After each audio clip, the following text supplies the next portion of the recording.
We expect a sanctuary to act as a barrier against the darkness, a place to heal the sick and cleanse the corrupted. But sometimes, the walls designed to keep evil out end up locking it inside. This is St. Mary's Sacred Heart Church in Calcutta. When Mother Agnes introduced a new 22-year-old trainee named Maria, she presented a girl destined for a life of devout service. But Maria appeared hollow, refusing eye contact and mothering in two distinct, overlapping voices during her very first prayer service. That night, her roommate Roma looked through Maria's window and found her body contorted into unnatural, broken angles. Her limbs were woven together, and her neck was snapped to the side, her eyes resting in deep, bruised sockets. Roma's scream alerted the entire hostel. The leadership realized a hostile, physical occupation of a human body was occurring right inside their own holy sanctuary. Mother Agnes entered the room with a crucifix, but Maria dropped from her chair and lunged with feral speed. She pinned the older nun down and tore a chunk of flesh directly from Agnes's arm. Father Steve attempted to intervene with holy water, but the substance acted like acid on Maria's skin. Severe, bubbling blisters appeared wherever the droplets touched her. The violent reaction left Maria in a starved, comatose state for 2 days. The church leaders remained in a state of total panic, waiting for the entity to wake. The situation defied every theological rule.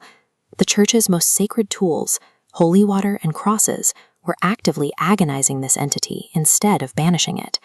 To regain control, the church brought in a specialist named Father Edmund. He established a strict procedural setup, binding Maria to a chair inside a circle of candles, crosses, and holy water.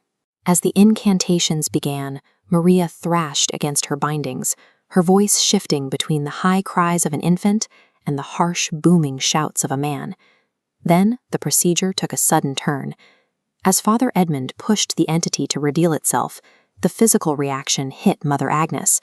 Her eyes turned pitch black, and her mouth opened in an agonizing, forced scream. The spiritual pressure of the rite had inadvertently forced the corrupt human authority to confess to a deeply buried crime. Through ragged breaths, Mother Agnes rewound the timeline to 1 year earlier, when Maria was still a joyful woman singing in the local choir. Maria had entered a forbidden romance with a priest, Father Neil.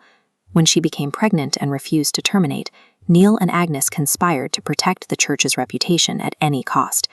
During a midnight storm, they used a complicit nurse to secretly induce a premature labor, intentionally creating dangerous conditions to eliminate the problem.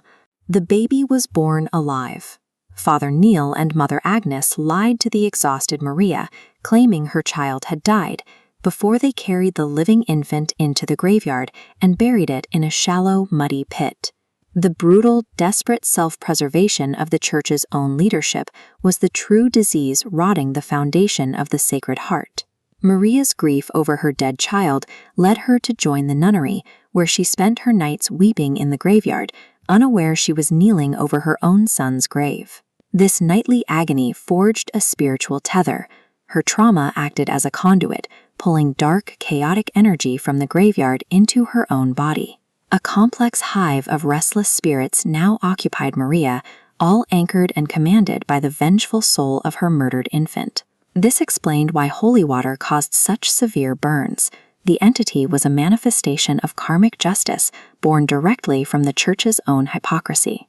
With the truth exposed, the entity shifted from mere possession to a final execution. Maria intentionally snapped her own arm backward at the elbow. The violent fracture unleashed a telekinetic force that shattered every window in the room.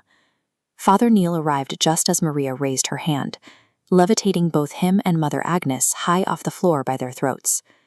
Maria whispered, "One punishment," and the extinguished candles on the floor reignited. The flames climbed the air, leaving the two church leaders engulfed in flames until they burned to death. The entity acted as judge, jury, and executioner for the crimes the church leadership had tried to hide.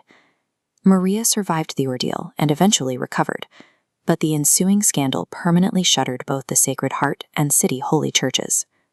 The event remains Father Edmund's most haunting case, a procedural exorcism that ended with the gruesome deaths of the people who commissioned it. Yet the ritual achieved a total, if unintended, success. It purged the church's true monsters, effectively cleansing the institution even while Maria remained the sole survivor of the haunting.